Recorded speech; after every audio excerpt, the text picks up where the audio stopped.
Assalamualaikum warahmatullahi wabarakatuh.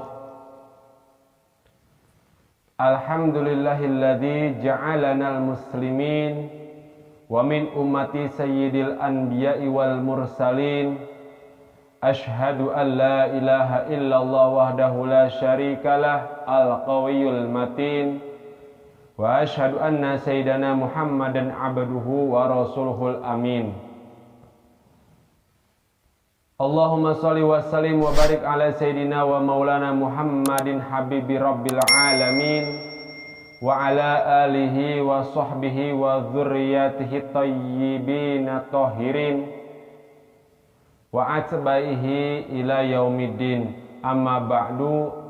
Segala puji milik Allah, zat yang telah menjadikan kita sebagai muslim, zat yang telah menjadikan kita bagian daripada umat Muhammad sallallahu alaihi wasallam, sayyidil mursalin,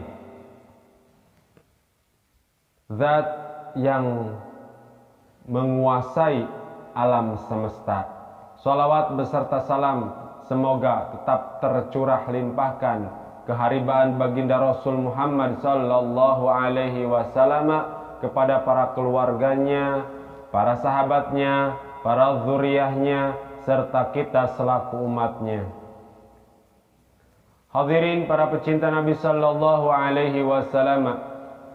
Al-haditsu tsalits min arba'in nawawiyah. Hadis yang ketiga daripada arba'in Imam Nawawi. An Abi Abdurrahman Abdullah bin Umar bin Khattab radhiyallahu anhuma qala sami'tu Rasulullah sallallahu alaihi wasallam yaqulu buniyal islamu ala khamsin syahadati an la ilaha illallah wa anna muhammadar rasulullah wa iqamis shalah wa ita'iz zakah wa hajjil baiti wa saumir ramadan. Rawahul Imam Al-Bukhari wa Muslim.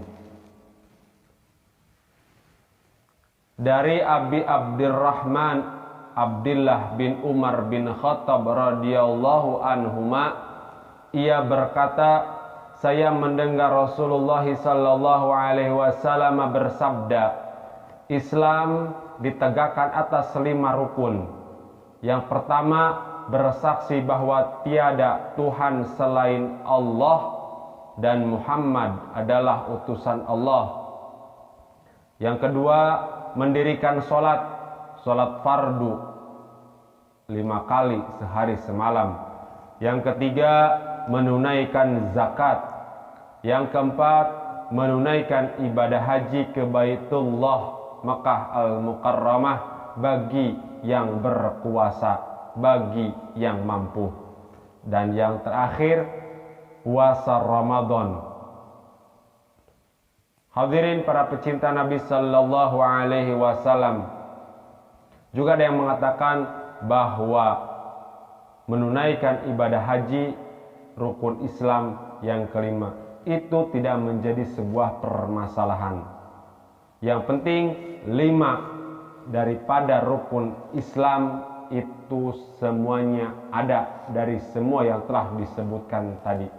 Hadirin para pecinta Nabi sallallahu alaihi wasallam, yang pertama adalah syahadat, persaksian bahwa tiada Tuhan selain Allah dan Muhammad adalah utusan Allah. Dan syahadat ini lazimnya dengan lafaz Ashhadu an la ilaha illallah wa ashhadu anna Muhammadar Rasulullah.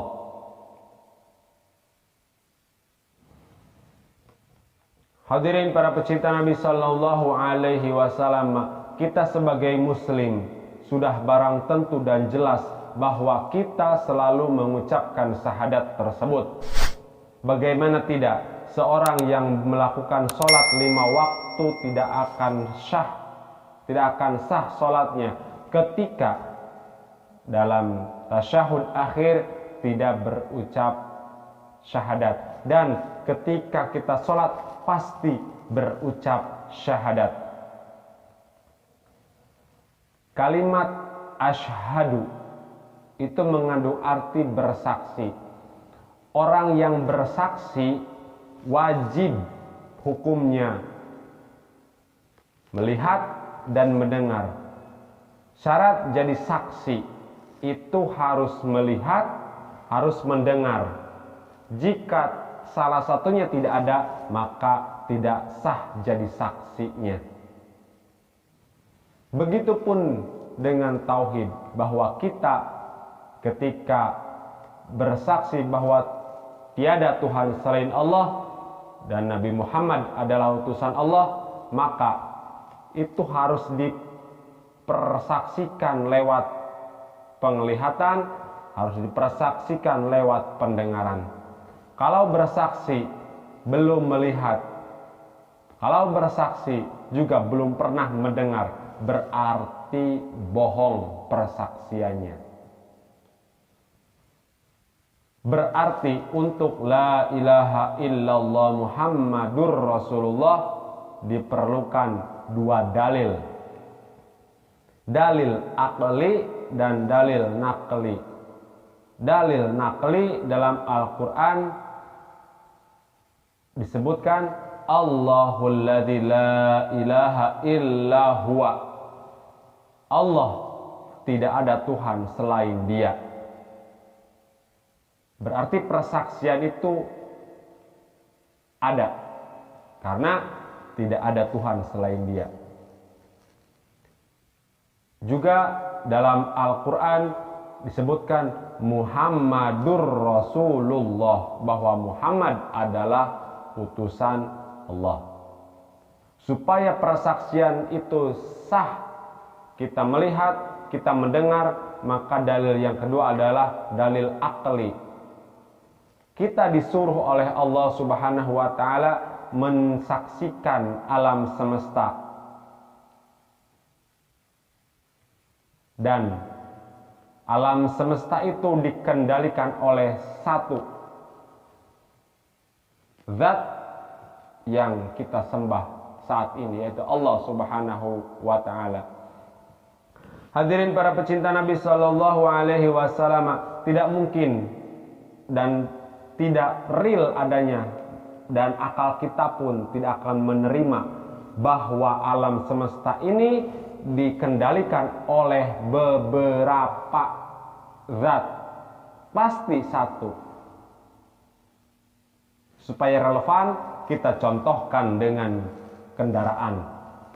Supir mobil tidak lebih dari satu orang, maka kendaraan itu akan berjalan sebagaimana mestinya.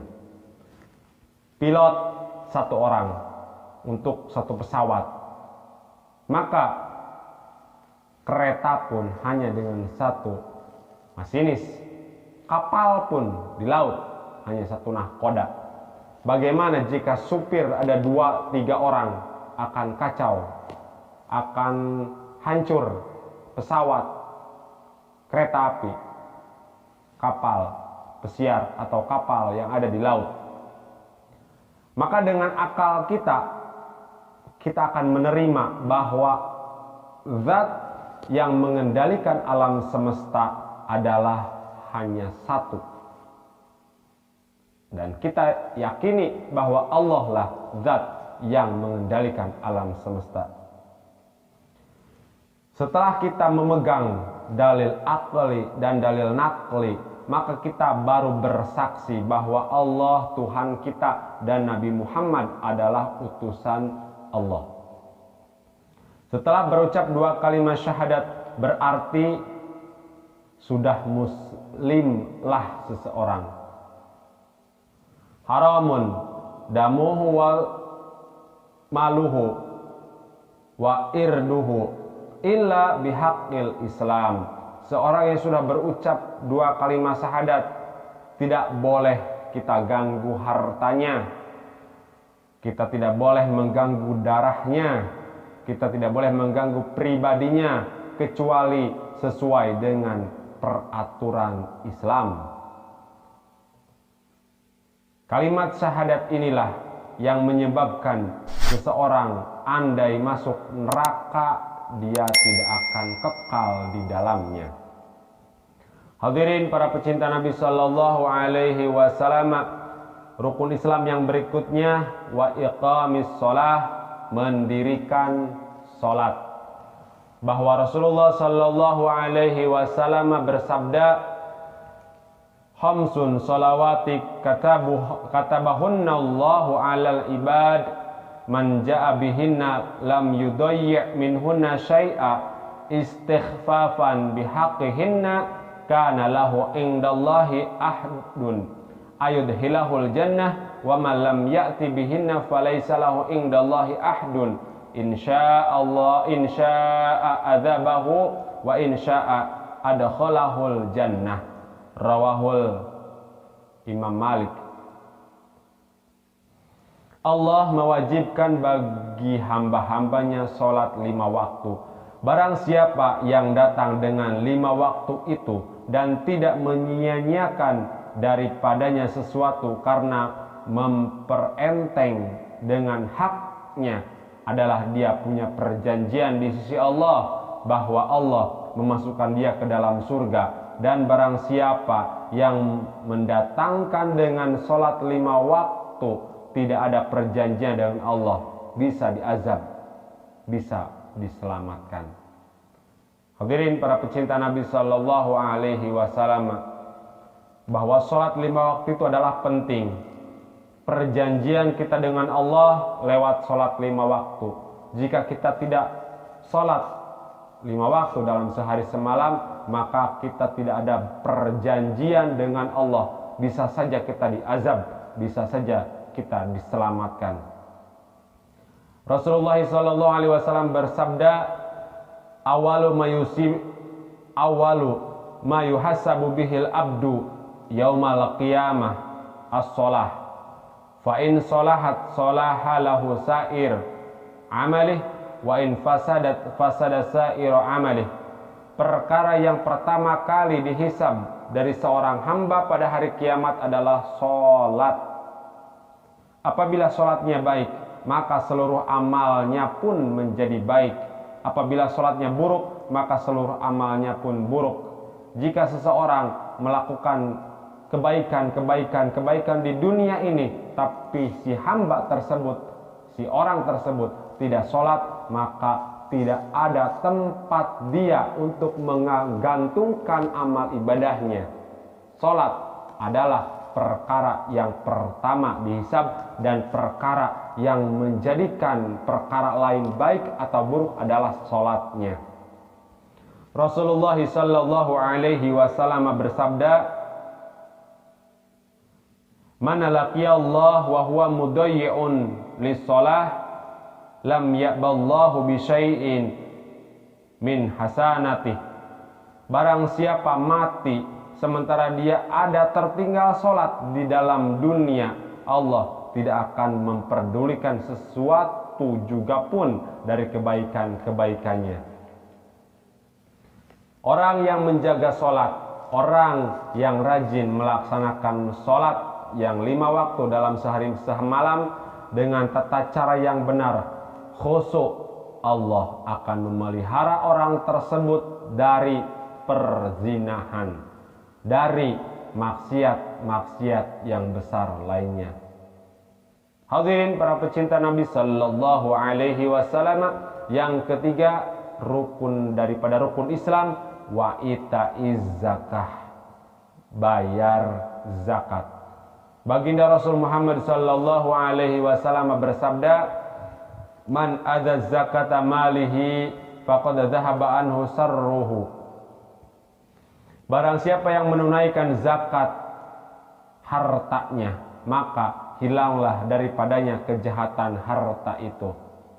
Artinya, burika fihi, jika seorang melakukan zakat daripada harta-hartanya, maka si harta tersebut terhindar dari kejahatan bentuk apa yang diberikan oleh Allah dari seseorang mengeluarkan zakat malnya.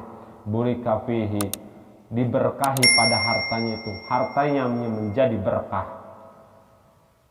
Was tu'mila fil khair, harta itu akan dipakai pada kebaikan. Harta yang sudah dikeluarkan zakatnya, maka seorang yang mempunyai harta tersebut tidak mau dan tidak ada itikad di dalam hati dan pikirannya untuk mengeluarkan harta dengan jalan yang salah. Pasti dia mau mengeluarkannya untuk kebaikan saja. Karena itu dia dijaga dari kejahatan. Wa unfika fi ta'ah, dibelanjakan dalam jalan taat. Walam yu'adzab sahibuhu fil qabar, tidak akan diazab yang punya harta di dalam kubur jika hartanya dizakati. Rasulullah sallallahu alaihi wasallam bersabda, hasinu amwalakum bizakah, wadau mardakum bisadaqah, wa'idu lil bala'id du'a. Jagalah harta-harta kalian dengan zakat. Pagari harta kita dengan zakat. Obatilah orang-orang yang sakit di antara kalian dengan sedekah, dan bersiap-siaplah terhadap musibah dengan doa. Hadis yang lain, Rasulullah Shallallahu Alaihi Wasallam bersabda di hadis yang lain, harta yang sesuai zakatnya terpelihara dari bencana dan malapetaka. Hadirin para pecinta Nabi Shallallahu Alaihi Wasallam, Rasulullah Shallallahu Alaihi Wasallam bersabda, "Man kana yu'minu billahi wa rasulih, falyu'addiz zakata malih." Barang siapa yang beriman kepada Allah dan Rasulnya, hendaklah dia menunaikan zakat hartanya. Bahwa harta kita akan kekal di dalam penguasaan kita, maka keluarkan zakatnya.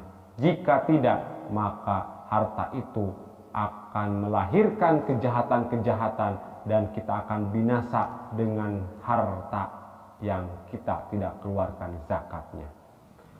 Hadirin para pecinta Nabi Sallallahu Alaihi Wasallam, kemudian wahajil baiti, berangkat haji. Rasulullah Sallallahu Alaihi Wasallam bersabda, al-hajjul mabrur laisa lahu jaza ilal jannah. Haji yang mabrur tidak ada balasan kecuali baginya surga. Hadis lain mengatakan orang yang hajinya mabrur seperti terlahir kembali dari perut ibunya, bersih tanpa dosa. Syekh Ali Al-Muwafaq bin Muwafaq, salah seorang wali besar di abad kedua, beliau berangkat haji. Kemudian Syekh Ali ini bermalam di Khaif di Mina. Kemudian dalam satu malam Syekh Ali Muwafaq bermimpi. Dalam mimpinya Syekh Ali ini melihat dua malaikat turun dari langit. Malaikat yang satu bertanya kepada malaikat yang satunya. Berdialog dua malaikat ini. Terlihat dalam mimpi Syekh Ali. Kata malaikat yang satu, kamu tahu tidak berapa jumlah orang yang berangkat haji tahun ini? Dijawab oleh malaikat yang satunya, saya tidak tahu. Kata malaikat yang satunya yang bertanya tadi, dijawab, dia bertanya, dia juga yang menjawab. Jumlah orang yang berangkat haji tahun sekarang adalah 600 orang. Di tahun itu, di abad kedua, orang yang berangkat haji hanya 600 orang. Kata malaikat yang bertanya, yang pertama bertanya kembali, tahukah kamu yang mabrur dari 600 orang itu? Kepada malaikat yang satunya. Malaikat yang satunya menjawab, saya tidak tahu. Kata malaikat yang satunya, yang bertanya tadi, 6 orang yang mabrur. Setelah itu Syekh Ali Al-Muwafaq terbangun dari tidurnya. Dia bergumam, aku sedih, jangan-jangan aku tidak termasuk kepada 6 orang yang mabrur itu. Sedih Syekh Ali, takut-takut dia juga termasuk orang yang tidak mabrur dalam haji di tahun itu. Malam berikutnya di Muzdalifah, Syekh Ali itu bermalam lagi dan bermimpi kembali. Turun 2 malaikat ke bumi dan keduanya berkata, setiap satu orang haji yang mabrur dapat membawa berkah kepada 100 orang. Ketika terbangun, Syekh Ali biar yang gembira bahwa dia hajinya pasti akan mabrur. 600 yang mabrur 6. Yang mabrur 6. Si 6 orang ini berarti membawa 100 orang untuk mabrur. Berarti total di tahun itu, di abad kedua yang berhaji adalah semuanya mabrur. Hadirin para pecinta Nabi Sallallahu Alaihi Wasallam. Tapi yang jadi pertanyaan ketika kita berangkat haji di abad sekarang, di zaman sekarang, di zaman kita akan berangkat haji, berapa yang mabrur? Karena yang mabrur hanya bisa membawa 100 orang. Bagaimana kalau 3.000 orang? 3 juta orang yang berangkat haji, misalkan 3 juta orang, sementara yang mabrur hanya 30, berarti yang 30 bisa membawa 100 orang per orangnya. Tapi kalau lebih kecil, bagaimana? Itu lebih berbahaya. Maka haji mabrur memenuhi syarat 3 hal. Yang pertama, supaya kita mendapatkan haji yang mabrur, luruskan niat. Niat yang lurus, niat yang ikhlas. Bagaimana niat yang lurus, yang ikhlas itu? Ada 2. Yang pertama, niatkan menjunjung perintah Allah. Yang kedua, niatkan untuk menunaikan rukun Islam yang kelima. Jangan ada niat yang lain supaya haji kita tergolong mabrur. Hadirin para pecinta Nabi Sallallahu Alaihi Wasallam. Yang kedua, setelah niat yang lurus, yang ikhlas, gunakan dana atau uang yang halal untuk berangkat haji. Karena dana yang tidak halal, maka hajinya akan tidak akan mabrur, maka akan mardud. Yang ketiga, melaksanakan tata cara haji dengan benar. Hadirin para pecinta Nabi Sallallahu Alaihi Wasallam, seorang yang hajinya dikatakan mabrur, setelah pulang dari Makkah Al-Mukarramah, setelah menunaikan ibadah haji, maka 40 hari orang tersebut doanya langsung dikabul oleh Allah. Jadi setelah pulang dari Makkah Al-Mukarramah 40 hari terhitung maju, doanya makbul, langsung dikabulkan Allah Subhanahu wa ta'ala. Hadirin para pecinta Nabi Sallallahu Alaihi Wasallam, Rasulullah Sallallahu Alaihi Wasallam bersabda, man malaka zadan warahilatan tuballighu ila baitillah walam yahujju fala alaihi ayyamuta yahudiyan au nasraniyan. Barang siapa yang memiliki kemampuan untuk berhaji tetapi dia tidak berangkat menunaikan ibadah haji, maka tidak mengapa dia mati dalam keadaan Nasrani atau keadaan Yahudi. Hadis riwayat Imam Tirmidzi. Terus bagaimana ukuran mampu itu? Batasannya bagaimana ukuran mampu itu? Dikatakan bahwa yang jika sudah mampu berangkat haji, tidak berangkat haji, maka dia tinggal memilih mati dalam keadaan Nasrani atau mati dalam keadaan Yahudi. Terus ukuran mampu itu bagaimana? Yang pertama, ukuran mampu jika rumah yang dia tempati beserta isinya dijual, bisa cukup untuk berangkat haji, berarti dia tergolong mampu. Yang kedua, jika dia mempunyai kebun dan kebunnya itu dijual cukup untuk berangkat haji, maka dia sudah tergolong orang yang mampu berangkat haji.